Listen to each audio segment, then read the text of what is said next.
Hi hello ಎಲ್ಲರಿಗೂ ನಮಸ್ಕಾರ. ನೀವು ನೋಡ್ತಾ ಇದ್ದೀರಾ SATS sat solution YouTube Kannada channel. ಆತ್ಮೀಯ ಶಿಕ್ಷಕ ಬಂಧುಗಳೇ, ಬನ್ನಿ ಇವತ್ತಿನ ಒಂದು ವಿಡಿಯೋದಲ್ಲಿ ನಾನು SATS ಕರ್ನಾಟಕ ತಂತ್ರಾಂಶದಲ್ಲಿ 8ನೇ ತರಗತಿ ಮತ್ತು 9ನೇ ತರಗತಿಯ ಮಕ್ಕಳಿಗೆ SA1 ರಿಸಲ್ಟನ್ನು ಯಾವ ರೀತಿ ತುಂಬಬೇಕು. ಸೊ ನೀವು ಈಗ CC ರಿಸಲ್ಟಲ್ಲಿ ಹೋಗಿ ಚೆಕ್ ಮಾಡಿದರೆ ಅಲ್ಲಿ SA1 ನಿಮಗೆ ಕಾಣ್ತಾ ಇಲ್ಲ. ಸೊ ಹಾಗಾಗಿ SA1 ಎಂಟ್ರಿ ಮಾಡಲಿಲ್ಲ ಅಂದರೆ ನಾವು ಮಕ್ಕಳನ್ನು ಪ್ರಮೋಟ್ ಮಾಡೋದಕ್ಕೆ ಆಗ್ತಾ ಇಲ್ಲ. ಹಾಗಾಗಿ ಈ ಒಂದು ಸಮಸ್ಯೆಗೆ ಏನು ಪರಿಹಾರ, SA1 8 ಮತ್ತು 9ನೇ ತರಗತಿಗೆ ಯಾವ ರೀತಿ ಫಿಲ್ ಮಾಡಬೇಕು ಅನ್ನೋದನ್ನು ಈ ಒಂದು ವಿಡಿಯೋದಲ್ಲಿ ನಾನು ನಿಮಗೆ ತಿಳಿಸಿಕೊಡ್ತೇನೆ. ಈ ವಿಡಿಯೋದಲ್ಲಿ ನಾನು ಹೇಳಿರ್ತಕ್ಕಂಥ ಎಲ್ಲ ಸ್ಟೆಪ್ಸನ್ನು ನೀವು ಫಾಲೋ ಮಾಡಿ SA1 ಎಂಟ್ರಿ ಆಗುತ್ತೆ. ಓಕೆ, ಬನ್ನಿ ಹಾಗಾದರೆ ವಿಡಿಯೋ ಶುರು ಮಾಡೋಣ. ಶುರು ಮಾಡೋ ಮೊದಲು ನೀವೇನಾದರೂ ಮೊದಲ ಬಾರಿಗೆ ನನ್ನ ಯೂಟ್ಯೂಬ್ ಚಾನಲ್ ನೋಡ್ತಾ ಇದ್ರಪ್ಪ ಅಂದರೆ SATSನ ಹೊಸ ಅಪ್ಡೇಟ್ಗೆ ನಮ್ಮ ಸ್ಯಾಟ್ ಸೊಲ್ಯೂಷನ್ ಯೂಟ್ಯೂಬ್ ಕನ್ನಡ ಚಾನಲ್ಗೆ ಉಚಿತವಾಗಿ ಸಬ್ಸ್ಕ್ರೈಬ್ ಮಾಡಿಕೊಂಡು ಉಚಿತವಾಗಿ ಅಪ್ಡೇಟನ್ನು ಪಡಿತಾ ಇರಿ. ಸೊ ಬನ್ನಿ ಹಾಗಾದರೆ ವಿಡಿಯೋನ ಶುರು ಮಾಡೋಣ. ಸೊ ನೋಡಿ, ಇದನ್ನು ಕಂಪ್ಯೂಟರಲ್ಲೇ ಮಾಡಬೇಕು, ಮೊಬೈಲಲ್ಲಿ ಬರೋದಿಲ್ಲ. ನೋಡಿ, ಅಕಾಡೆಮಿಕ್ ಇಯರ್ 24-25 ಸೆಲೆಕ್ಟ್ ಮಾಡ್ಕೊತೇನೆ. ಇಲ್ಲಿ ತರಗತಿಯನ್ನು ಸೆಲೆಕ್ಟ್ ಮಾಡ್ಕೊತೇನೆ. ಇಲ್ಲಿ CC ರಿಸಲ್ಟಿಗೆ ಬಂದಿದ್ದೀನಿ ನಾನು ಆಲ್ರೆಡಿ. ಇಲ್ಲಿ ನೋಡ್ಬೋದು ಎಕ್ಸಾಮ್ ಟೈಪನ್ನು ಸೆಲೆಕ್ಟ್ ಮಾಡ್ತೇನೆ. ಅಲ್ಲಿ SA1 ನಮಗೆ ಕಾಣೋದಿಲ್ಲ. Only FA1, FA2, FA3, FA4, SA2 ಮಾತ್ರ ಕಾಣ್ತಾ ಇದೆ. SA1 ನಮಗೆಲ್ಲೂ ಆಪ್ಷನ್ನು ಇಲ್ಲವೇ ಇಲ್ಲ 24-25ನೇ ಸಾಲಿಗೆ. ಸರಿನಾ? ಸೊ ಈ ಒಂದು ಸಮಸ್ಯೆಗೆ ಯಾವ ರೀತಿ ಪರಿಹಾರವನ್ನು ಈಗ ನಾನು ನಿಮಗೆ ತೋರಿಸ್ತೇನೆ. ವಿಡಿಯೋನ ಎಲ್ಲೂ ಸ್ಕಿಪ್ ಮಾಡಿದೆ, ಕೊನೆ ತನಕ ನೋಡಿ. ಸರಿನಾ? ಸೊ ಈಗ ನಾನು ಹೇಳ್ತಕ್ಕಂಥ ಸ್ಟೆಪ್ಸನ್ನು ಫಾಲೋ ಮಾಡ್ತಾ ಹೋಗಿ ನಿಮಗೂ ಕೂಡ ಈ ಒಂದು ಇದು ಸಮಸ್ಯೆಗೆ ಪರಿಹಾರ ಸಿಗುತ್ತೆ. ಈಗ ನೀವೇನು ಮಾಡಿ ಅಂದರೆ ಸ್ಟೂಡೆಂಟ್ ಮ್ಯಾನೇಜ್ಮೆಂಟ್ ಕ್ಲಾಸ್ 1 to 10ಗೆ ಬನ್ನಿ. ಸೊ ಇದರಲ್ಲಿ ಆ CC ರಿಸಲ್ಟಿಗೆ ಬನ್ನಿ. ಆ CC ರಿಸಲ್ಟಲ್ಲಿ ಒಂದು ಆಪ್ಷನ್ಸ್ ಇದೆ, ನಿಮಗೆ ನೋಡ್ಬೋದು. ಅಪ್ಲೋಡ್ ಆರ್ ಡೌನ್ಲೋಡ್ ಇಲ್ಲಿದೆ ನೋಡಿ. Upload or download excel of student result ಅಂತ ಒಂದು ಆಪ್ಷನ್ ಇದೆ. ಸೊ ಅದ್ರ ಮೇಲೆ ಕ್ಲಿಕ್ ಮಾಡ್ಕೊಳ್ಳಿ.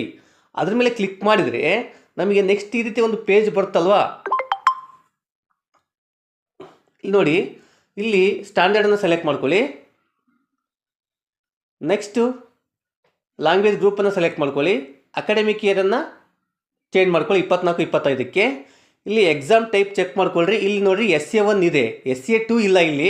ಬಟ್ ನಮಗೆ SA1 ಇದೆ, ನಮಗೆ ಬೇಕಾಗಿರೋದು SA1. ಸೊ ಹಾಗಾಗಿ SA1 ಸೆಲೆಕ್ಟ್ ಮಾಡ್ಕೊಳ್ಳಿ. ಇಲ್ಲಿ ಡೌನ್ಲೋಡ್ ಮೇಲೆ ಕ್ಲಿಕ್ ಮಾಡಿ. ಡೌನ್ಲೋಡ್ ಮೇಲೆ ಕ್ಲಿಕ್ ಮಾಡಿದರೆ ನಿಮಗೊಂದು ಆ ತರಗತಿಯ ಒಂದು ಎಕ್ಸೆಲ್ ಶೀಟ್ ನಿಮಗೆ ಡೌನ್ಲೋಡ್ ಆಗುತ್ತೆ. ಸರಿನಾ? ಆ ಡೌನ್ಲೋಡ್ ಆಗಿರ್ತಕ್ಕಂಥದ್ದು ನಿಮ್ಮ ಕಂಪ್ಯೂಟರ್ ಡೌನ್ಲೋಡ್ ಫೋಲ್ಡರಲ್ಲಿ ಇರ್ತತೆ. ಅಥವಾ ಇಲ್ಲಿ ನೋಡ್ಬೋದು ಡೌನ್ಲೋಡ್ ಸಿಂಬಲ್ ಮೇಲೆ ಕ್ಲಿಕ್ ಮಾಡಿದರೆ ನಿಮಗೂ ಅಲ್ಲೂ ಕೂಡ ನಿಮಗೆ ಸಿಗುತ್ತೆ. ಅದ್ರ ಮೇಲೆ ಕ್ಲಿಕ್ ಮಾಡ್ಕೊಳ್ಳಿ. ಕ್ಲಿಕ್ ಮಾಡಿದರೆ ನಿಮಗೆ ನೋಡಿರಿ, ಅಲ್ಲಿ ನೋಡ್ಬೋದು ರಿಸಲ್ಟ್ ಇದೆ ನೋಡಿ. ಯಾವುದೇ ಕಾರಣಕ್ಕೂ ಅಲ್ಲಿ ಬಂದಿರತಕ್ಕಂಥ ಫೈಲ್ ನೇಮನ್ನು ನೀವು ಯಾವುದೇ ಕಾರಣಕ್ಕೂ ಚೇಂಜ್ ಮಾಡೋಂಗಿಲ್ಲ, ರೀನೇಮ್ ಮಾಡೋಂಗಿಲ್ಲ. ಸೊ ಅದನ್ನ ಓಪನ್ ಮಾಡ್ಕೊಳ್ಳಿ. ಆ ಓಪನ್ ಮೇಲೆ ಕ್ಲಿಕ್ ಮಾಡಿದರೆ ನಿಮಗೆ ಎಕ್ಸೆಲ್ ರಿಸಲ್ಟ್ ಶೀಟ್ ಓಪನ್ ಆಗುತ್ತೆ. ಇಲ್ಲಿ ಅದ್ಮೇಲೆ ಡಬಲ್ ಟ್ಯಾಪ್ ಮಾಡಿದರೆ ಇಲ್ಲಿ ನೋಡ್ಬೋದು ಮಕ್ಕಳ ಲಿಸ್ಟ್ ಓಪನ್ ಆಗಿದೆ. ಇಲ್ಲಿ 24-25 ಇದೆ. ಸಬ್ಜೆಕ್ಟ್ ವೈಸ್ ನಾವೇನು ಮಾಡಬೇಕು, ಎಲ್ಲ ಮಕ್ಕಳ ಒಂದು ಗ್ರೇಡನ್ನು ಇಲ್ಲಿ ಆ ಡ್ರಾಪ್ ಡೌನಿಂದ ನಾವು ಗ್ರೇಡನ್ನು ಎಂಟ್ರಿ ಮಾಡ್ತಾ ಹೋಗಬೇಕು. ಎಲ್ಲ ಮಕ್ಕಳ ಒಂದು ಗ್ರೇಡನ್ನು ಇಲ್ಲಿ ಎಂಟ್ರಿ ಮಾಡ್ತಾ ಹೋಗಬೇಕು. ಸೊ ಎಲ್ಲ ಮಕ್ಕಳ ಒಂದು ಗ್ರೇಡನ್ನು ಇಲ್ಲಿ ಎಂಟ್ರಿ ಮಾಡಬೇಕು. ಅಲ್ಲಿ ಡ್ರಾಪ್ ಡೌನ್ ಬಾಕ್ಸಿಂದ ಅಲ್ಲಿ ನೋಡ್ಬೋದು ನಿಮಗೆ 8S1 ಅಂತ ಇದೆ, ಅಂದರೆ SA1 8ನೇ ತರಗತಿ SA1 ರಿಸಲ್ಟ್ ಅಂತ. ಸೊ ಹೀಗೆ ನೀವು ಎಲ್ಲ ಮಕ್ಕಳ ಒಂದು ರಿಸಲ್ಟನ್ನು ಎಂಟ್ರಿ ಮಾಡ್ಕೊಳ್ಳಿ. ಸೊ ನಾನೀಗ ರಿಸಲ್ಟನ್ನು ಎಂಟ್ರಿ ಮಾಡಿ ತೋರಿಸ್ತೇನೆ ನೋಡಿ. ಈಗ ನಾನೆಲ್ಲ ರಿಸಲ್ಟನ್ನು ಎಂಟ್ರಿ ಮಾಡಿದ್ದೇನೆ. ಎಂಟ್ರಿ ಮಾಡಿ ಆದ ಮೇಲೆ ಮುಖ್ಯವಾಗಿ ನೀವು ಇಲ್ಲಿ ಏನು ಮಾಡಬೇಕಾಗಪ್ಪ ಅಂದರೆ ಫೈಲ್ ಸೇವ್ ಮಾಡಬೇಕಾದ್ರೆ ಬಹಳ ಇದರಲ್ಲಿ ಸೇವ್ ಮಾಡಬೇಕು. ಬೇರೆ ಯಾವುದೇ ಫಾರ್ಮೆಟಲ್ಲಿ ಸೇವ್ ಮಾಡಿದರೆ ಅದು ತಗೊಳ್ಳೋದಿಲ್ಲ. ಅದಕ್ಕಾಗಿ ನಾನು ಯಾವ ರೀತಿ ತೋರಿಸ್ತಾ ಆ ರೀತಿ ಫೈಲ್ ಸೇವ್ ಮಾಡ್ಕೊಳ್ಳಿ. ಇಲ್ಲಿ ನೋಡಿ, ಆ ಫೈಲ್ ಮೆನು ಮೇಲೆ ಕ್ಲಿಕ್ ಮಾಡ್ಕೊಳ್ಳಿ. ಫೈಲ್ ಮೇಲೆ ಕ್ಲಿಕ್ ಮಾಡ್ಕೊಳ್ಳಿ. ಅದ್ರ ಮೇಲೆ ಕ್ಲಿಕ್ ಮಾಡಿದರೆ ಸುಮಾರಷ್ಟು ಆಪ್ಷನ್ಸ್ ಬರುತ್ತಲ್ವ, ಅದರಲ್ಲಿ ಸೇವ್ ಆ್ಯಸಿಗೆ ಬನ್ನಿ. ಸೇವ್ ಆ್ಯಸಿಗೆ ಬಂದು ಅದ್ರ ಪಕ್ಕದಲ್ಲೇ ಇರುತ್ತೆ ನೋಡಿ, ಎಕ್ಸೆಲ್ 97 2003 ವರ್ಕ್ ಬುಕ್ ಅಂತ. ಆ ಒಂದು XLS ಫಾರ್ಮೆಟಲ್ಲೇ ನೀವು ಸೇವ್ ಮಾಡಬೇಕು. ಸೊ ಅದರ ಮೇಲೆ ಕ್ಲಿಕ್ ಮಾಡಿ ಅದೇ ಫಾರ್ಮೆಟಲ್ಲಿ ನೀವು ಫೈಲನ್ನು ಸೇವ್ ಮಾಡಬೇಕು. ಇಲ್ಲಿ ನೋಡ್ಬೋದು, ಇಲ್ಲಿ ಫೈಲ್ ನೇಮ್ ಬಂದಿರುತ್ತೆ, ರಿಸಲ್ಟ್ ಅಂತ ಒಂದು ನಂಬರ್ ಬಂದಿರುತ್ತೆ. ಸೊ ನೀವು ಅದನ್ನು ಬೇಕಾದರೆ ಎಲ್ಲನ ಬರೆದಿಟ್ಕೊಳ್ಳಿ. ಯಾಕಂದರೆ ನಿಮ್ಮ ಫೈಲಲ್ಲಿ ಜಾಸ್ತಿ ಫೈಲ್ಸ್ ಇದ್ದರೆ ಅದನ್ನ ಹುಡ್ಕೋದಕ್ಕಾಗಲ್ಲ. ಸೊ ಅದನ್ನ ನೇಮ್ ಬರೆದಿಟ್ಕೊಂಡು ಯಾವುದೇ ಕಾರಣಕ್ಕೆ ಅದನ್ನ ರೀನೇಮ್ ಮಾಡೋಕ್ಕೆ ಹೋಗಬೇಡಿ. ಅದು ಯಾವ ರೀತಿ ಇರುತ್ತೋ ಅದೇ ರೀತಿ ನೀವು ಅದನ್ನು ಸೇವ್ ಮೇಲೆ ಕ್ಲಿಕ್ ಮಾಡ್ಕೊಳ್ಳಿ. ಸೇವ್ ಮೇಲೆ ಕ್ಲಿಕ್ ಮಾಡಿದ್ರೆ ಈ ರೀತಿ ನಿಮಗೆ ಒಂದು ಪಾಪಪ್ ಬರುತ್ತೆ, result already exist do you want to replace it ಅಂತ ಬಂದರೆ ಎಸ್ ಅಂತ ಕೊಡಿ. ಎಸ್ ಅಂತ ಕೊಟ್ಟರೆ ಆ ಒಂದು ಫೈಲು ನಮ್ಮ ಒಂದು ಕಂಪ್ಯೂಟರ್ ಫೈಲ್ ಮ್ಯಾನೇಜರಲ್ಲಿ ಏನಾಗಿರುತ್ತೆ, ಸೇವ್ ಆಗಿರುತ್ತೆ. ಸೊ ಈಗ ನಾವು ಎಕ್ಸೆಲ್ ಶೀಟನ್ನು ಡೌನ್ಲೋಡ್ ಮಾಡಿಕೊಂಡು CC ರಿಸಲ್ಟನ್ನು ಎಂಟ್ರಿ ಮಾಡಿ ಅದನ್ನ ಎಕ್ಸೆಲ್ ಫಾರ್ಮಲ್ಲಿ ಡೌನ್ಲೋಡ್ ಮಾಡಿ ಸೇವ್ ಮಾಡ್ಕೊಂಡಿದ್ದೀವಿ. ಈಗ ಹೇಗೆ ನಾನು ಸ್ಯಾಟ್ಸ್ಗೆ ಬರ್ತಾನೆ, ಸ್ಯಾಟ್ಸ್ಗೆ ಬಂದುಬಿಟ್ಟು ಇಲ್ಲಿ ನೋಡ್ಬೋದು ಅದೇ ಒಂದು ಇದರಲ್ಲಿ ಚೂಸ್ ಫೈಲ್ ಮೇಲೆ ಕ್ಲಿಕ್ ಮಾಡ್ತೀನಿ. ಈಗ ಡೌನ್ಲೋಡ್ ಮಾಡಿದ್ದೀವಿ, ಈಗ ಅಪ್ಲೋಡ್ ಮಾಡಬೇಕು. ಈಗ ಚೂಸ್ ಫೈಲ್ ಮೇಲೆ ಕ್ಲಿಕ್ ಮಾಡಿ ನೀವೇನು ಈಗ ಸೇವ್ ಮಾಡ್ಕೊಂಡಿದ್ರಲ್ಲ ಆ ಫೈಲನ್ನು ಸೆಲೆಕ್ಟ್ ಮಾಡ್ಕೊಳ್ಳಿ. ಸೆಲೆಕ್ಟ್ ಮಾಡಿ ಆದಮೇಲೆ ನೆಕ್ಸ್ಟ್ ನೀವು ಅದನ್ನು ಏನು ಮಾಡ್ಕೊಳ್ಳಿ, ಓಪನ್ ಮೇಲೆ ಕ್ಲಿಕ್ ಮಾಡಿ. ಓಪನ್ ಮೇಲೆ ಕ್ಲಿಕ್ ಮಾಡಿದರೆ ಏನಾಗುತ್ತೆ, ಆ ಫೈಲ್ ನೇಮಲ್ಲಿ ಬರುತ್ತೆ. ಜಸ್ಟ್ ನೀವೇನು ಮಾಡಿ ಅಲ್ಲಿ ಸಬ್ಮಿಟ್ ಮೇಲೆ ಕ್ಲಿಕ್ ಮಾಡಿ. ಸಬ್ಮಿಟ್ ಮೇಲೆ ಕ್ಲಿಕ್ ಮಾಡಿದರೆ ಆ ಒಂದು ಫೈಲು ಸಬ್ಮಿಟ್ ಆಗುತ್ತೆ. ಅಲ್ಲಿ ನೋಡ್ಬೋದು 45 out of 45 data has been uploaded successfully ಅಂತ ಬಂತು. ಓಕೆನಾ. ಅಪ್ಲೋಡ್ ಆದ ನಂತರ ನೆಕ್ಸ್ಟ್ ನೀವೇನು ಮಾಡಬೇಕು ಈಗ ಅಂದರೆ, ಈಗ ನೋಡಿ ಹೇಗೆ ನೀವು ಸ್ಟೂಡೆಂಟ್ ಮ್ಯಾನೇಜ್ಮೆಂಟ್ ಕ್ಲಾಸ್ 1 to 10ಗೆ ಬನ್ನಿ, CC ರಿಸಲ್ಟಿಗೆ ಬನ್ನಿ.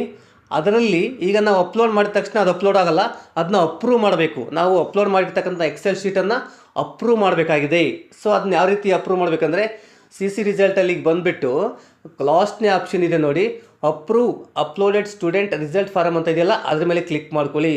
ಸೊ ಅದ್ರ ಮೇಲೆ ಕ್ಲಿಕ್ ಮಾಡಿದರೆ ನಮಗೆ ನೆಕ್ಸ್ಟ್ ಈ ರೀತಿ ಒಂದು ಇಂಟರ್ಫೇಸು ಓಪನ್ ಆಗುತ್ತೆ. ಸೊ ಅಲ್ಲಿ ನಾವು ಕ್ಲಾಸನ್ನು ಸೆಲೆಕ್ಟ್ ಮಾಡ್ಕೊಳ್ಳಿ. ಆಮೇಲೆ ಎಕ್ಸಾಮ್ ಟೈಪನ್ನು SCA1 ಸೆಲೆಕ್ಟ್ ಮಾಡ್ಕೊಳ್ಳಿ. ನೆಕ್ಸ್ಟ್ ಅಕಾಡೆಮಿಕ್ ಇಯರನ್ನು ಚೇಂಜ್ ಮಾಡಿ ಇಲ್ಲಿ ವ್ಯೂ ಮೇಲೆ ಕ್ಲಿಕ್ ಮಾಡಿ. ವ್ಯೂ ಮೇಲೆ ಕ್ಲಿಕ್ ಮಾಡಿದರೆ ನೀವು ಅಪ್ಲೋಡ್ ಮಾಡಿದ ಎಕ್ಸೆಲ್ ಶೀಟು ಅಲ್ಲಿ ಬಂದಿರುತ್ತೆ. ಸರಿನಾ. ನೋಡ್ಬೋದು ಎಕ್ಸೆಲ್ ಶೀಟು ಅಲ್ಲಿ ನಾವೇನು ಗ್ರೇಡನ್ನು ಎಂಟ್ರಿ ಮಾಡಿದ್ದೇವೆ ಅದೇ ಗ್ರೇಡ್ ಬಂದಿದೆ. ಮತ್ತು ನೀವು ಯಾವ ಡೇಟಿಗೆ ಎಂಟ್ರಿ ಮಾಡಿದ್ರಿ ಆ ಡೇಟು ಟೈಮ್ ಕೂಡ ಅಲ್ಲಿ ನಿಮಗೆ ಡಿಸ್ಪ್ಲೇ ಆಗ್ತಾ ಇದೆ. ಸರಿನಾ. ಈ ಎಲ್ಲ ಒಂದು ಚೆಕ್ ಮಾಡಿಕೊಂಡು ಇಲ್ಲಿ 2 ಆಪ್ಷನ್ ಇದೆ, ಅಪ್ರೂವ್ ಮತ್ತು ರಿಜೆಕ್ಟ್ ಅಂತ 2 ಆಪ್ಷನ್ ಇದೆ. ನೀವು ರಿಜೆಕ್ಟ್ ಬೇಕಾದ್ರೂ ಮಾಡ್ಬೋದು. ಸೊ ಈಗ ಅಪ್ರೂವ್ ಮಾಡಬೇಕಾಗಿದೆ ನಮಗೆ CC ರಿಸಲ್ಟು. ಸೊ ರಿಜೆಕ್ಟ್ ಮಾಡ್ಕೋಬೇಡಿ, ಅಪ್ರೂವ್ ಮೇಲೆ ಕ್ಲಿಕ್ ಮಾಡಿ. ಅಪ್ರೂವ್ ಮೇಲೆ ಕ್ಲಿಕ್ ಮಾಡಿದರೆ ನಿಮ್ಮ ಒಂದು ರಿಸಲ್ಟು ಅಪ್ರೂವ್ ಆಗುತ್ತೆ. ಸೊ ಇಲ್ಲೇನೋ ಎರರ್ ಬರ್ತಿದೆ, ಪ್ಲೀಸ್ ಚೆಕ್ ಎನಿವನ್ ಅಂತ ಇದೆ. ಇಲ್ಲಿ ನಾವು ಇದು ಪ್ರತಿಯೊಂದು ಮಕ್ಕಳನ್ನು ಚೆಕ್ ಬಾಕ್ಸನ್ನು ಎನೇಬಲ್ ಮಾಡಿಲ್ಲ. ಸೊ ಅದಕ್ಕಾಗಿ ಇಲ್ಲಿ ನೋಡಿ ಆಪ್ಷನ್ ಅಂತ ಇದೆಯಲ್ವಾ, ಆಲ್ ಮೇಲೆ ಕ್ಲಿಕ್ ಮಾಡಿ. ಚೆಕ್ ಬಾಕ್ಸು ಎಲ್ಲ ಮಕ್ಕಳಿಗೂ ರೈಟ್ ಮಾರ್ಕ್ ಬರುತ್ತೆ. ಈಗ ನಾವೇನು ಮಾಡಬೇಕಾಗುತ್ತೆ, ಅಪ್ರೂವ್ ಮಾಡಬೇಕಾಗಿದೆ. ಸೊ ಅಪ್ರೂವ್ ಮೇಲೆ ಕ್ಲಿಕ್ ಮಾಡಿ. ಅಪ್ರೂವ್ ಮೇಲೆ ಕ್ಲಿಕ್ ಮಾಡಿದಾಗ ಅಲ್ಲಿ ಆರ್ ಯು ಶೂರ್ ಅಂತ ಕೇಳುತ್ತೆ, ಓಕೆ ಮೇಲೆ ಕ್ಲಿಕ್ ಮಾಡಿ. ಓಕೆ ಮೇಲೆ ಕ್ಲಿಕ್ ಮಾಡಿದಾಗ ನೋಡ್ಬೋದು ನಿಮಗೆ ಅಲ್ಲಿ ಒಂದು ಮೆಸೇಜ್ ಬರ್ತದೆ ಏನಂತ, CC ರಿಸಲ್ಟ್ ನೋಡಿರಿ ಸ್ಟೂಡೆಂಟ್ ರಿಸಲ್ಟ್ ಅಪ್ರೂವ್ಡ್ ಸಕ್ಸಸ್ಫುಲಿ ಅಂತ ಬಂತು. ಓಕೆನಾ. ಸೊ ಈಗ ನಾವು ಅಪ್ರೂವ್ ಮಾಡಿದ್ವಿ, ನಾವು ರಿಸಲ್ಟ್ ಕೂಡ ಎಂಟ್ರಿ ಮಾಡಿದ್ದೀವಿ. ಇದನ್ನು ಚೆಕ್ ಮಾಡ್ಕೋಬೇಕಲ್ವಾ ಆಗಿದೆಯಾ ಇಲ್ಲ ಅಂತವಾ.